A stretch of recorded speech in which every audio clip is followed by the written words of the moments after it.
Jesus said, "You have heard it taught, do not commit adultery. But I say to you that anyone who looks at another person with the intent to lust after them has already committed adultery in the heart." What are we as followers of Jesus to do when what Jesus teaches about sexuality clashes with what we've been taught?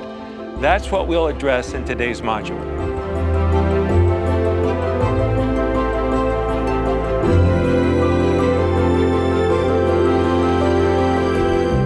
In this module, we're going to continue to look at Jesus' teaching about how his kingdom is different from all the other earthly kingdoms.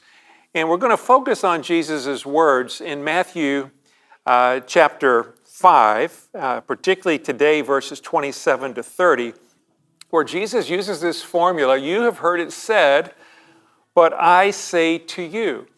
And the scholars will call these 6 statements that we have in Matthew chapter 5, where he says, "You have heard it said, but I say to you," those are called the 6 antitheses, okay?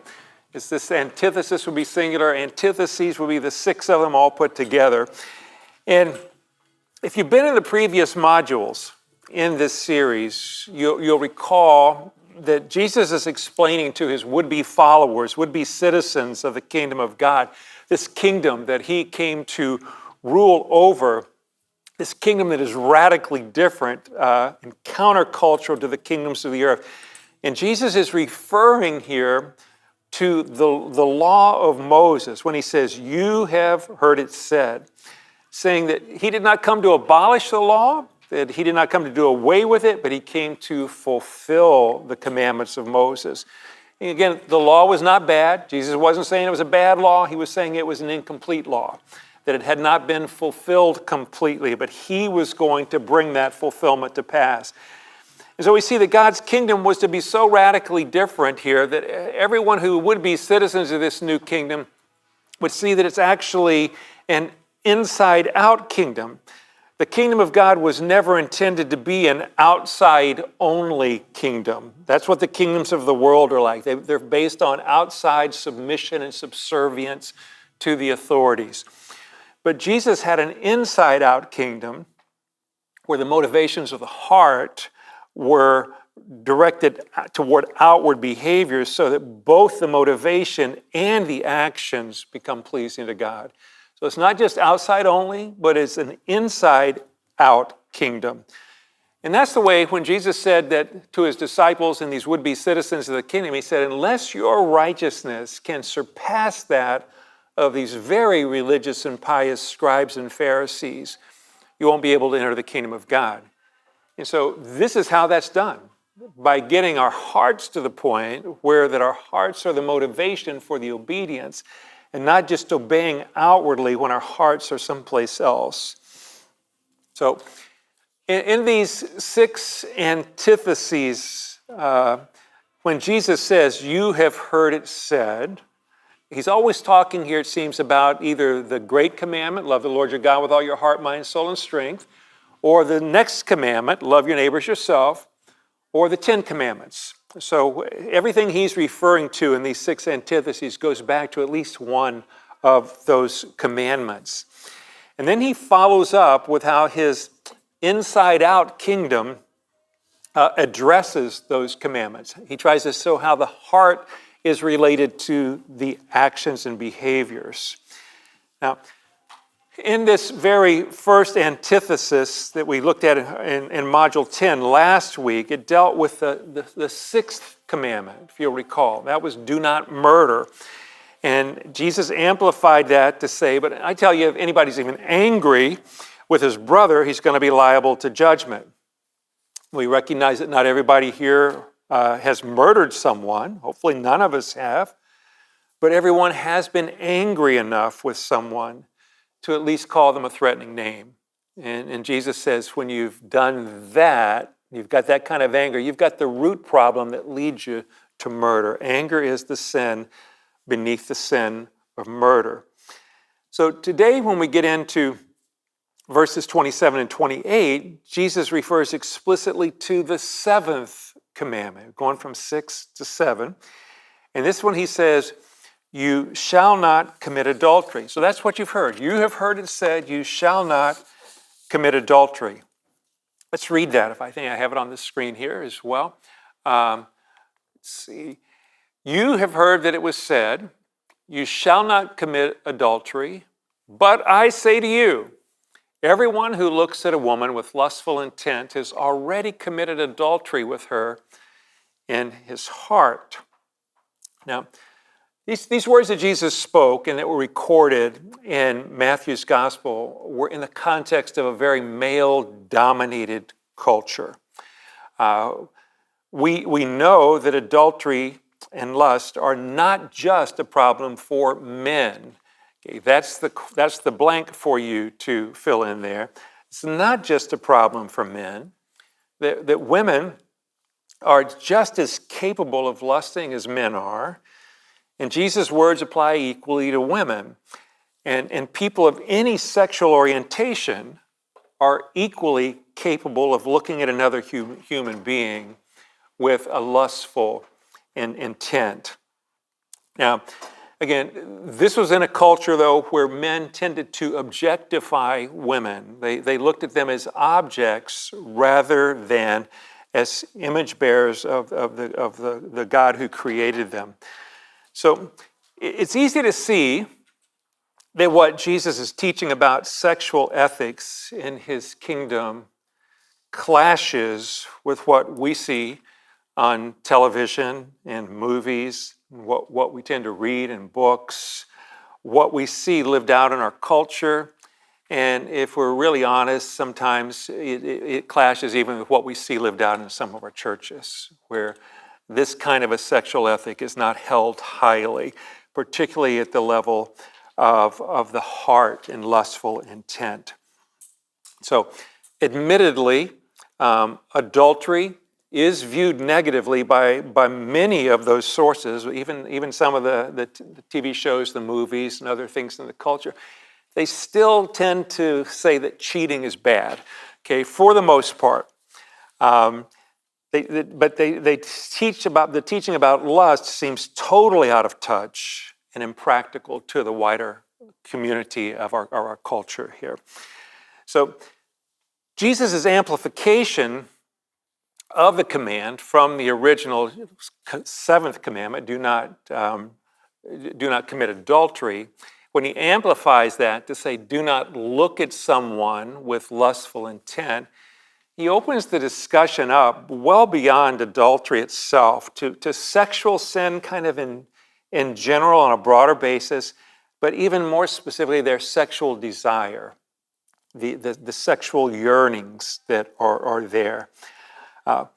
What do we hear from our culture really about sexual desire and sexual activity?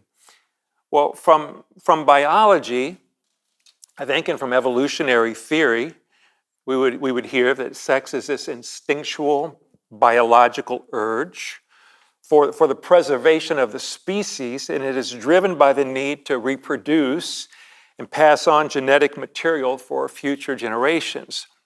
So it really becomes more of a need.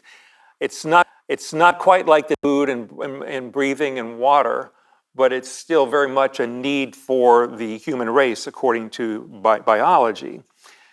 Now, from a more psychosocial perspective, what do we hear? I think we still hear that sex is a natural, instinctual, with a pleasurable outcome that relieves stress. And it can also contribute to bonding and intimacy. Now, there are growing assertions from the field of psychology in particular that we read and we hear that are kind of pounded down to us that says repressing sexual urges rather than releasing them in sexual activity can lead to mental illness, such as anxiety, depression. Let's see, I think we got that there. Am I still okay? Depression, low self-esteem, and other negative outcomes. In fact, there was a recent study among religious and secular Jewish adolescents in Israel So they took a group of very religious Jewish students, adolescents, and then secular Jewish adolescents who did not make religion a major part of their lives.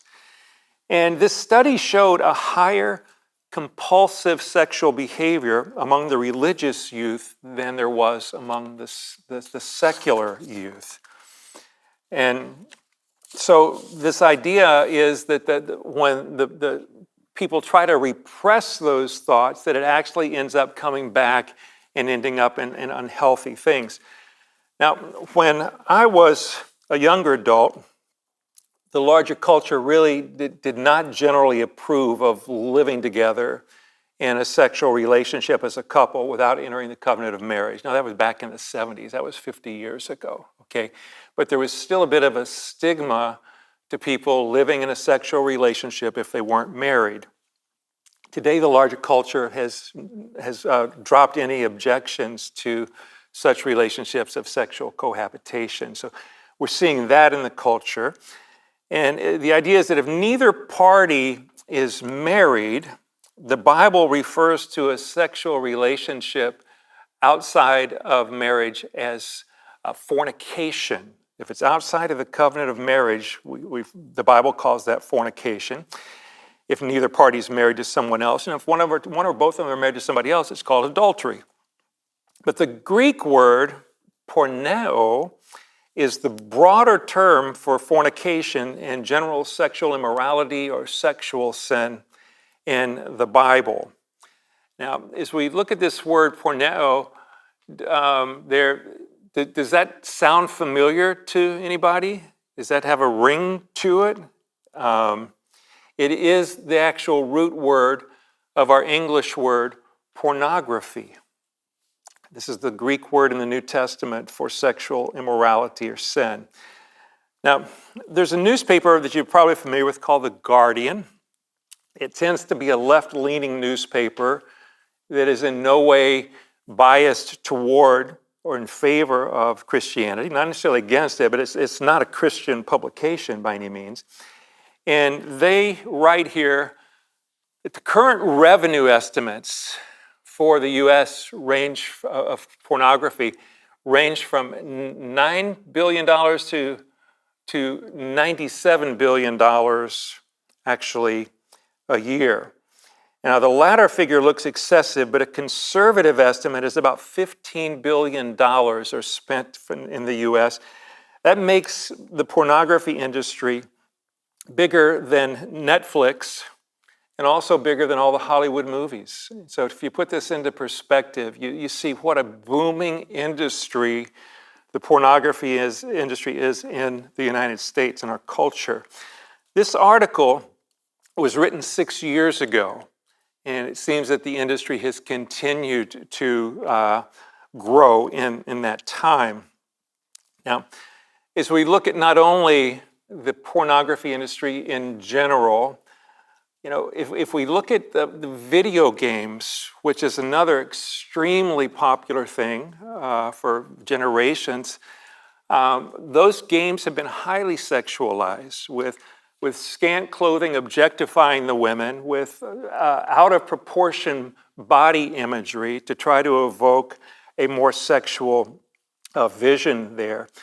And so we have these things objectifying women and men, which Jesus says is not right. In fact, as he was talking to this male-dominated culture, specifically talking to the males who are objectifying the women, he said, you know, if you've lusted after this woman, you've already committed adultery in your heart. And we have all of this emphasis on sexuality coming into us visually and audibly. And so it has become something that seems like this is something everybody needs. It's something everybody should be free to enjoy. And you may have heard about a growing group. It's a term in the culture called incels. You all familiar with incels? Okay. Incel is a shortened name for involuntarily celibate. And so there are a number particularly of young men and young women who think, yeah, I would like to do what I see everybody else doing in the movies and all, but I can't find anybody. And so there's this involuntarily celibate that's leading to a lot of pent-up anger and problems with a lot of these, particularly young men, going into what they call the manosphere, which really objectifies women. So a study of the Barna Group in early 2024, just about 18 months ago now, actually found that 54% of practicing Christian men are viewing pornography. And it may surprise you, but 40% of Christian women acknowledge viewing at least some pornography as well. So as we put some of these pieces together and say, what are we hearing? Not just from the scripture, but from our culture and from the inputs that are a part of our daily sort of existence. What are we hearing about sex?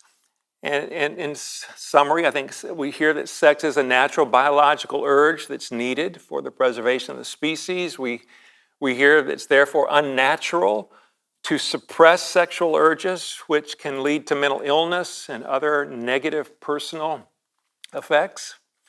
We hear that sexual experiences need not be confined to individuals in a marriage covenant as long as there are two consenting individuals.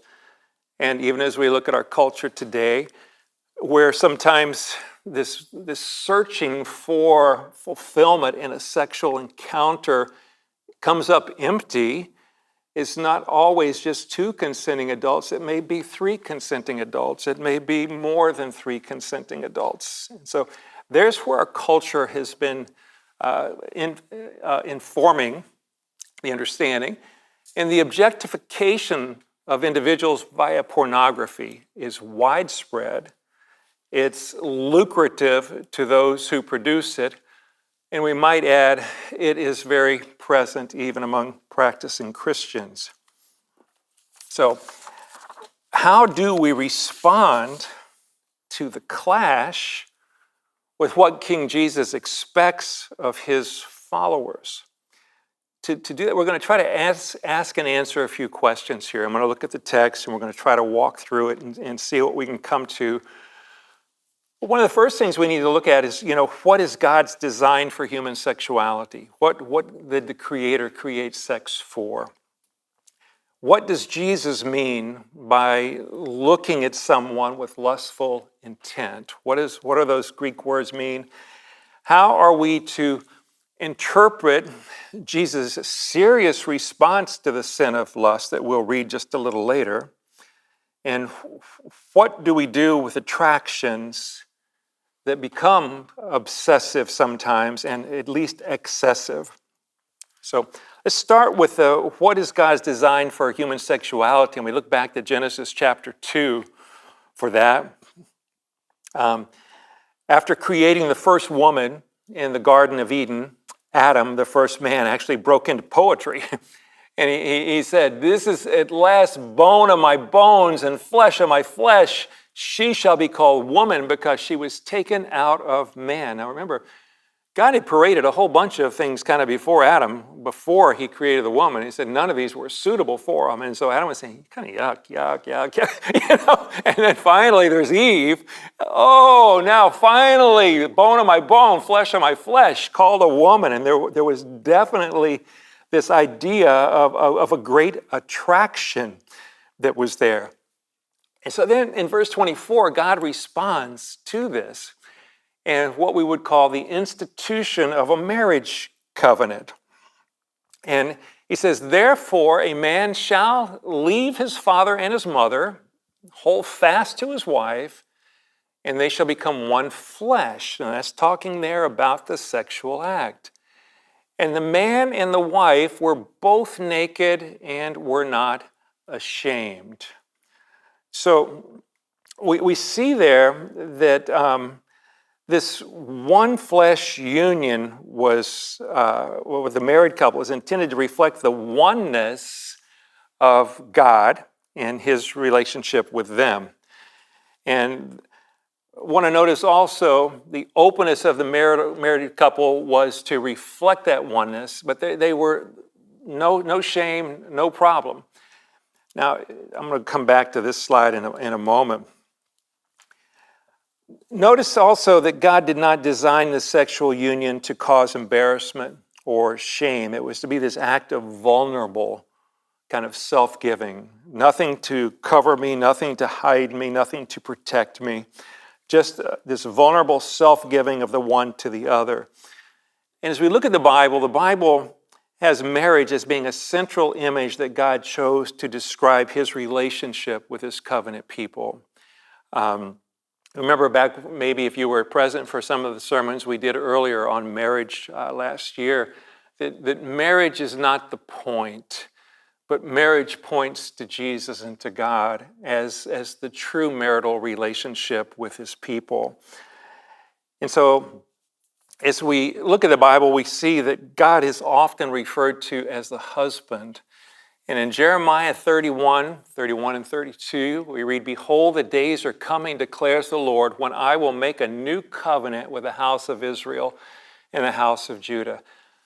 This is after the law was given, okay? This is after, the Davidic covenant was given there. So he's talking about the new covenant in Jesus is what he's looking forward to. He's anticipating this new covenant that's coming with Jesus, with the house of Israel and the house of Judah, not like the covenant that I made with their fathers on the day when I took them by the hand to bring them out of the land of Egypt, my covenant that they broke, though I was their husband, declares the Lord. So he says here, I was Israel's husband, and he refers to himself to that and about Israel actually going off to commit adultery with idols. And then in Isaiah 54, we read, "For your maker is your husband. The Lord of hosts is his name." So God's people were to be exclusively faithful to him. That was number one. They were to be loving him, worshiping him, relating to him, not to any other gods or idols or anything lesser than him. They were exclusively his people, his wife.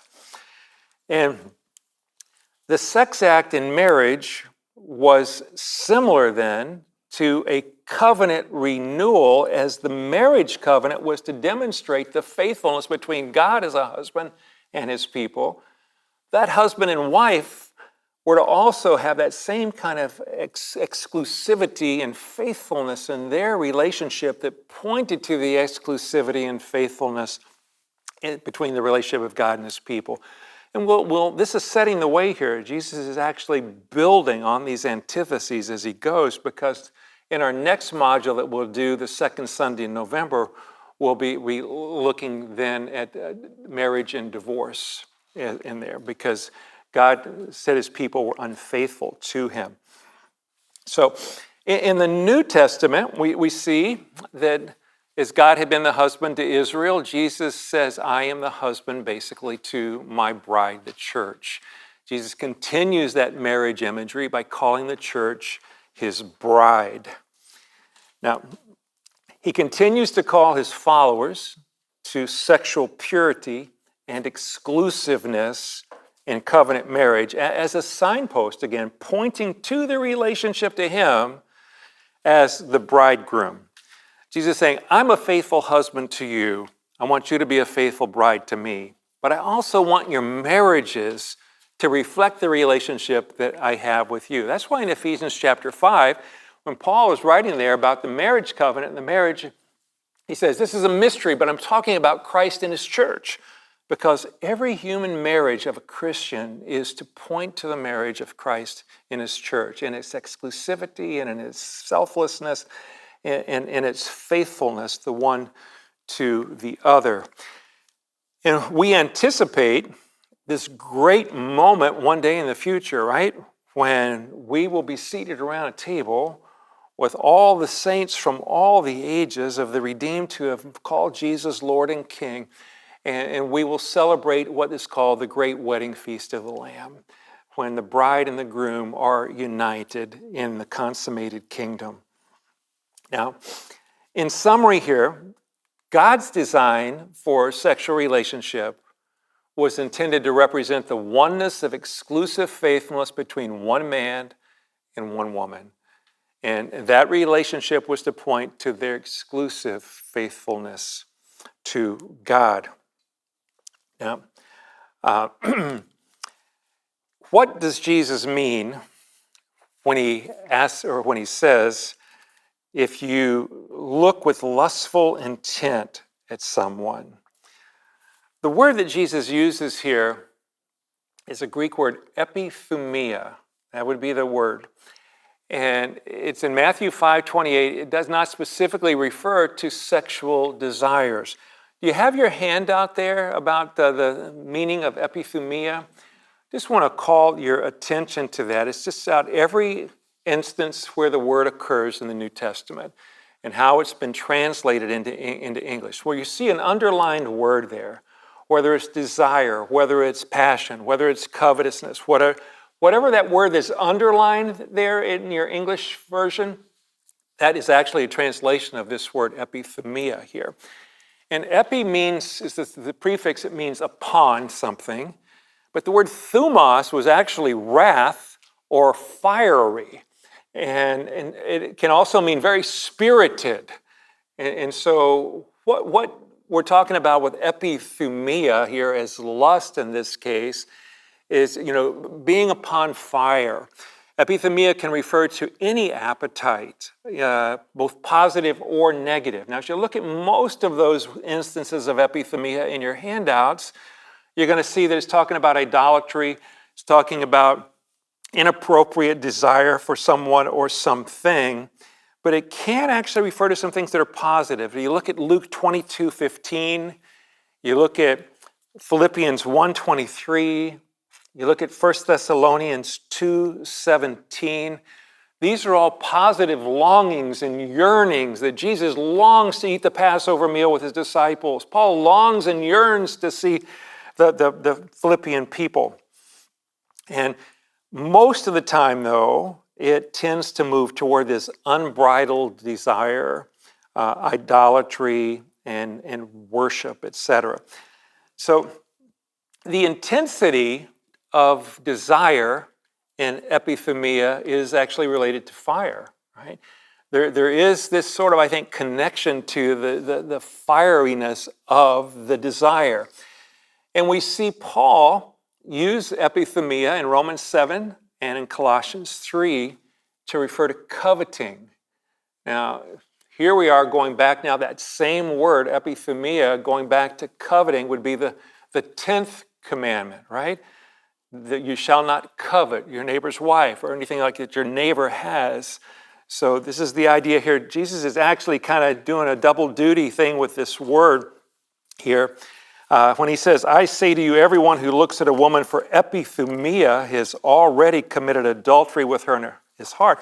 He's actually doing a double duty with the 7th commandment to not commit adultery and the 10th commandment to not covet. And he's saying, in my kingdom, it's just not enough to simply not commit adultery. You must not let your appetites and yearnings light a fire in the wrong places. Okay? That's really what he's talking about here, is setting your desires so that they light a fire in the wrong place. There were other words Jesus could have used to more specifically denounce sexual desire and yearning, but he did not choose those words. In epithumia, Jesus chose a word that more broadly talks about desires. And in his inside-out kingdom, Jesus teaches that lust, this misplaced desire on fire, is the sin beneath the sin of adultery. Now, the Bible makes it clear that sexual desire belongs in the context of the marriage covenant. And in that context, Christians are not sexual prudes. Okay, this was scripturally, we see that this sex act and this covenant renewal ceremony is designed to bring fiery, rapturous joy as well as procreation when God allows. And so when we understand the Bible correctly, its talk about sex can make us blush. Okay, we're going to look at just a couple of those verses here this morning. But I just want us to see that there is this sort of dichotomy at times that some would think, well, sex is kind of something you have to do, but it's not something you're supposed to really exalt in terms of your marriage, or that it's something that you need to be very shy about here. In Proverbs 5:18-20, the author writes, "Let your fountain be blessed, and rejoice in the wife of your youth, a lovely deer, a graceful doe. Let her breast fill you at all times with delight. Be intoxicated always in her love." Okay, this is pretty racy stuff, guys. Okay, be intoxicated in her love. But why should you be intoxicated, my son, with a forbidden woman, someone that you're not in a marriage covenant with, right? And embrace the bosom of an adulteress. So there's clearly here the warning against inappropriate desire on fire, but there's the celebration of appropriate desire on fire. Okay. The next one's even a little more. In Song of Solomon 5:14, his arms are rods. This is the female lover speaking of her husband lover. His arms are rods of gold set with jewels. His body is polished ivory, bedecked with sapphires. Now, many scholars believe the author is using ivory here as a euphemism for a tusk-like male body part. Okay, so this is actually seeming to talk about arousal in the marriage relationship, and it's being celebrated in this Song of Solomon that made its way into our Bibles. And these verses are in the Bible because God's people can celebrate their fiery desires in the right context. Okay. Now, heard this illustration that I found to be helpful. Fire in the fireplace, okay, can be beautiful, can be mesmerizing, can be romantic, can be warming. But when that fire jumps out of the fireplace and catches the house on fire, it becomes terrifying, ugly, and deadly. So that's what Jesus is saying, I believe, here with the epithumia. It's when the fire gets out of the fireplace. The Bible does not say it's wrong to see another person, another image bearer of God, to see them and notice that he or she is physically attractive or desirable. Like if you're unmarried and you see a girl, or you're a guy, you're a girl and you see a guy, you say, boy, that guy's good looking. I find that person attractive. That is not what is forbidden by Jesus in talking about looking at someone with the intent of lust, just to notice that someone is attractive. In fact, in a perfect world, uncorrupted by sin, I think everybody would be able to walk around naked and notice one another's beauty without shame and without sexual desire. It seems like that's the way it was in the garden before the fall. It was only after sin entered the world that corrupted that even became an issue. So seeing another's beauty would actually lead to awe of God, like watching a beautiful sunset or marveling at the Grand Canyon. Now that would be in an ideal world. But unfortunately, we don't live in that ideal world. We live in a world that has been corrupted by sin, and our minds have been corrupted by sin. So our thoughts easily turn towards self-centered pleasure in the creation rather than moving our thoughts to worship the Creator.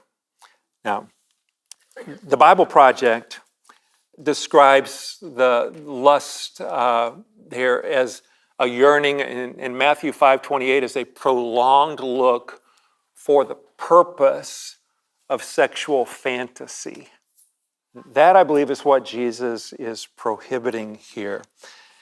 And there comes a point in the looking when you notice that person is attractive, you notice that person is someone that you might even be having like a bit of a spark or an attraction with there. And you've gone beyond noticing the beauty, and there's been a self-centered longing for more. And you have moved from appreciating at that point, and you've gone into looking in order to lust, looking for the purpose of personal pleasure from that. What do we do with that? Martin Luther is attributed for this parable when it talks about the difference between noticing and lusting.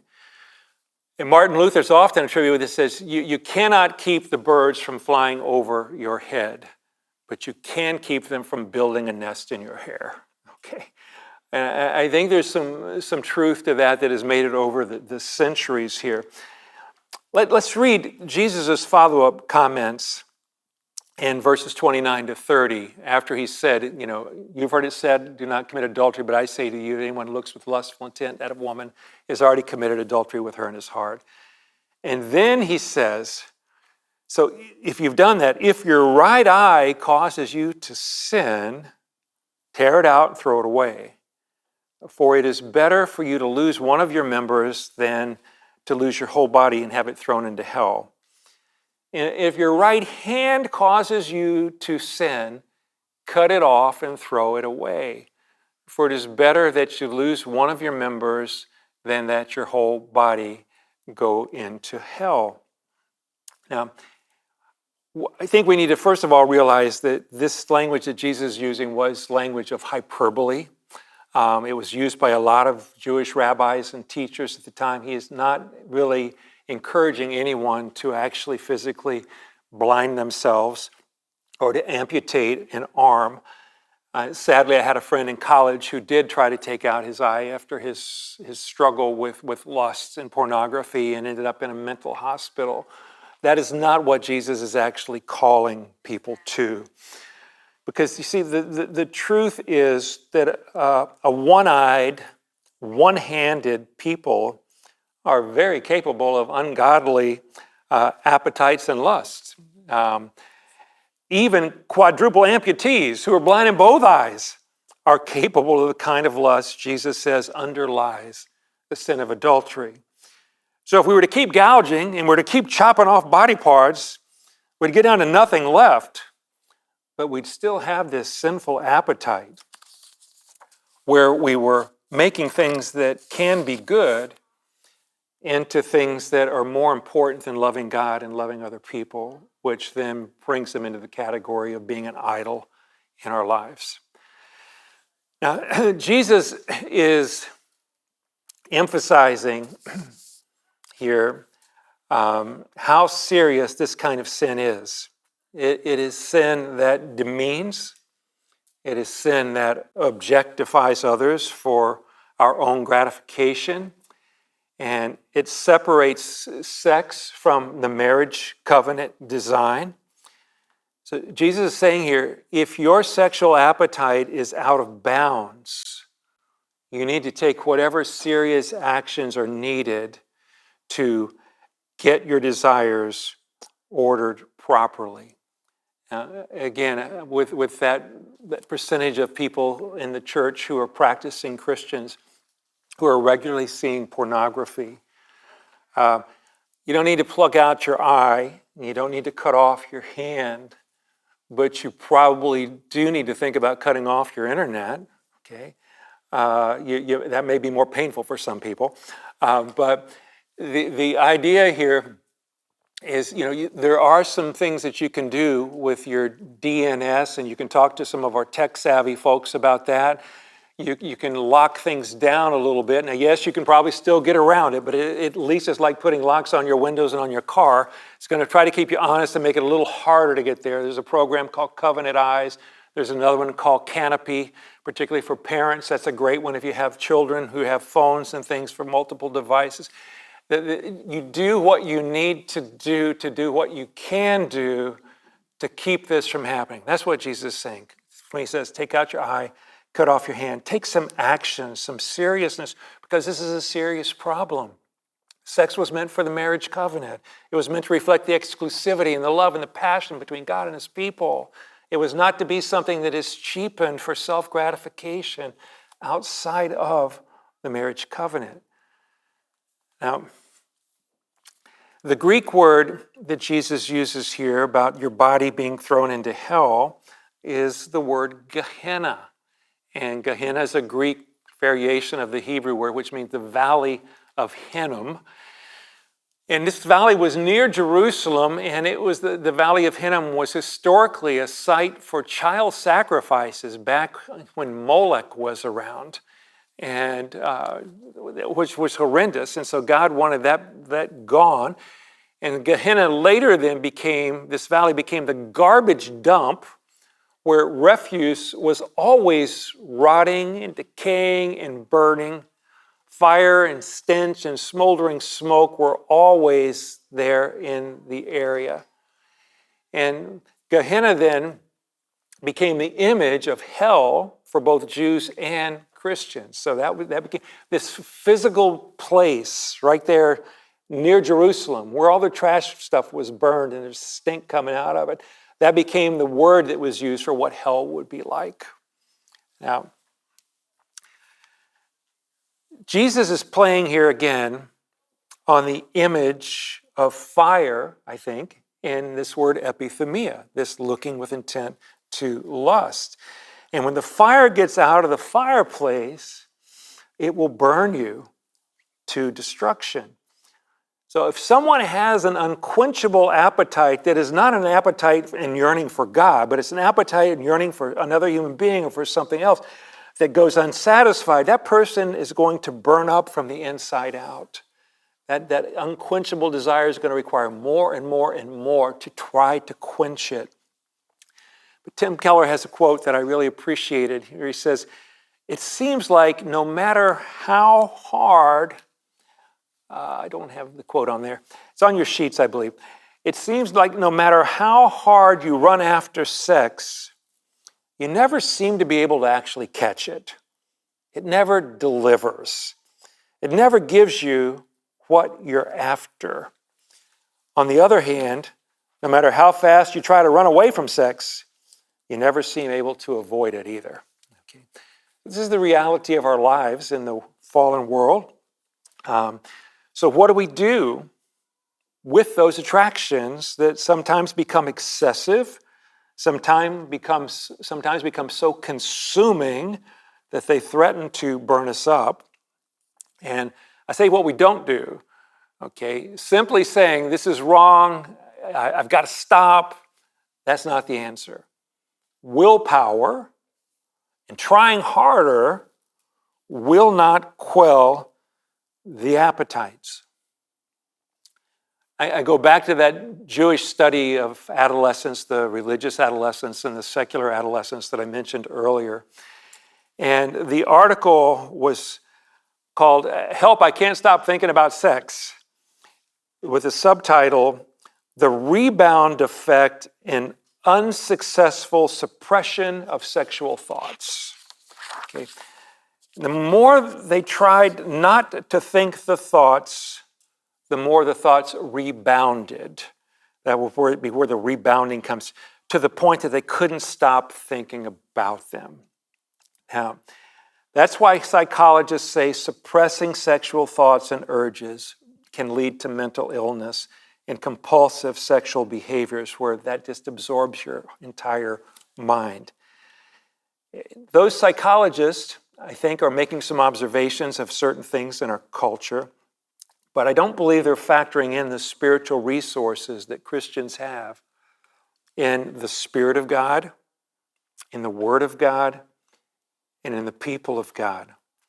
See, in Philippians 3:8, we looked at this earlier, way back in Module 2. If you haven't seen Module 2, you might want to go back and check that one out on what changes and what doesn't change when we become a Christian.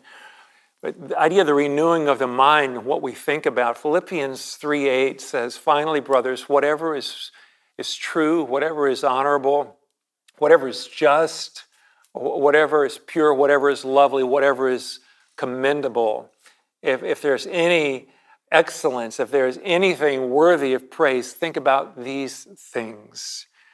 So we're talking here about being able to replace those thoughts with something better, because just pressing them down and saying, "Go away, don't come back again," is a losing strategy. Um, so here's what I think we need to do. Psychologists are right that we do not want to just simply repress or suppress intrusive sexual thoughts, but we do want to recognize them when they're there. We want to confess them when they're out of bounds, and we want to replace them. Those are the three big strategies I think there that we need to be kind of looking toward here. Now, I'm no expert, but I do suspect that part of the mental illnesses that psychologists attribute to repressing sexual thoughts and urges rather than acting on them is related to the way our culture has elevated sex to the status that it's meant to satisfy our yearning appetites in a way that it never can satisfy them outside of a marriage covenant as God designed it.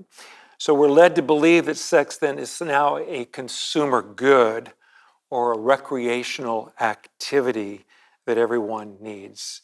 And you'll even hear people talk about recreational sex or just having a partner with benefits, where it's a commodity of a consumer use each other relationship rather than God's design of give yourself to each other relationship where there's a whole life met with a whole body.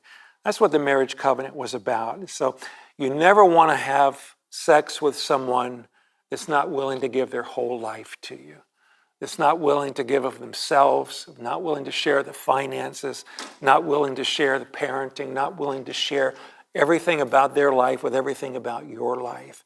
That's the marriage covenant of oneness that we go to. So when God's design for sex is not understood, and then sex becomes exalted to almost the status of a god, it's natural to have a fear of missing out. And so when people are thinking, everybody else is doing this, everybody else has this, everybody else is enjoying this, I'm not enjoying it, what's the matter with me? I think that's where the anxiety, that's where the low self-esteem, that's where so much is just a ripe environment for that. But when the truth of God's design is understood, and the beauty of covenant oneness where the whole body and whole life are united, the momentary pleasure of a sexual act loses its appeal and its power because what God has to offer is so much richer and better and satisfying there. Everything else is going to pale in comparison. Now, in the previous module, we talked about learning to flip the switch from anger to love for God and love for others. So again, that is the key here as Jesus is talking about the law and fulfilling the law. How do we learn to flip the switch from lust to love for God and for others? I think one of the things we do is that we recognize the object of our lust as a human being and an image bearer of God. That's one of the very first things that we do. The person for whom we have an unbridled appetite and yearning there is actually, it's somebody's daughter. It's somebody's mother, somebody's sister, somebody's wife. And she is an image bearer of God who is not just an object to please me. And then I think there's a second switch that we need to do as well. The second switch is we need to flip from self-dependence and trying harder to dependence on God's power and resources. We have, again, the Spirit of God, the Word of God, and the people of God. I think it's really important, particularly for some of our adolescents today who are coming up in such a sexually charged culture, that they realize that they're not alone. If we have this community of God's people who have the shared value of God's vision for sexuality, of God's vision for marriage and the marriage covenant, and you're encouraging one another to not let the fire get out of the fireplace, but to wait to light that fire in the right context when God brings the right person into your life. And, I'm not alone in doing this. There's others, and we're together, and we're actually seeing truth that the world around us is not seeing. we're living lives that are relatively healthy in comparison. As I even look back at these things that if you don't have sexual activity and if you repress your urges, then you're going to have mental illness. And it started me to question, I've had friends who were single and celibate their whole life long. And they were some of the most healthy emotionally people. They had a great self-esteem. They didn't have any issues with anxiety or self-esteem or depression or whatever because they weren't having a sexual partner. And there's actually some other articles that are coming out that don't make it into the mainstream, but they're written by secular scholars who are saying that celibacy has some real values, that the people who choose to not go into sexual relationships lightly have more control over their lives, more emotional stability. They're just healthier in many ways than people who don't. So both of those things are out there and they are true. So I want to close with a brief summary of a guy named St. Augustine of Hippo. You may have heard of him. I don't have a copy of the book that I want to recommend. It's in the further resources here today, but it's called Confessions by St. Augustine. And I think it's a really good thing to read or get the audio book for, because Augustine, he had a pagan father and a Christian mother. So he was getting things from both sides. And his father, of course, was more of the sexual promiscuity kind, and his mom was, praying that he wouldn't be giving himself to someone else, particularly to a married woman. And so in this brief summary, I want to show that he went from being a licentious young man who was actually enslaved to his lust to becoming one of the most influential thinkers of all time. Many would argue that St. Augustine was probably the third most influential person in Christian history behind Jesus and the Apostle Paul. I mean, that's how much of a big hitter this guy is. But he writes in his book, Confessions, at the age of 16, the frenzy gripped me and I surrendered myself entirely to lust.